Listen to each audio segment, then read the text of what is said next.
Agrigento e Infrastrutture, il sindaco Calogero Firetto al lavoro su un anticipo per la ristrutturazione dell'ex ospedale civico in via Atenea.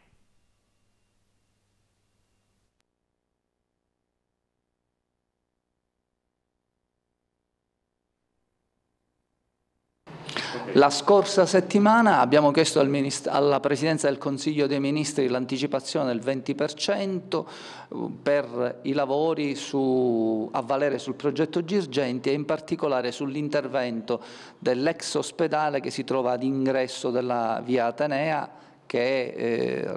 sarà realizzato con un progetto della Università di Palermo, progetto che prevede un intervento complessivo di oltre 6 milioni di euro e che è comunque integrato anche con l'ascensore su Piazza Marconi ad angolo, che da Piazza Marconi sale su Via delle Mura, oggi largo Taglialavoro.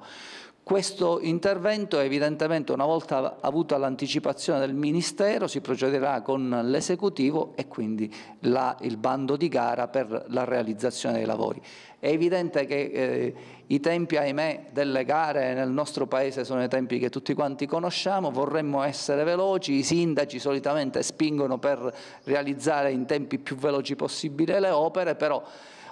sono trascorsi poco meno di 2 anni da quando fu ottenuto il finanziamento, ci fu il bando e oggi possiamo dire che si procede nella direzione della concretezza. Cioè non le chiacchiere, come qualche volta sento dire, ma sono chiacchiere, no, sono fatti concreti che avranno la luce.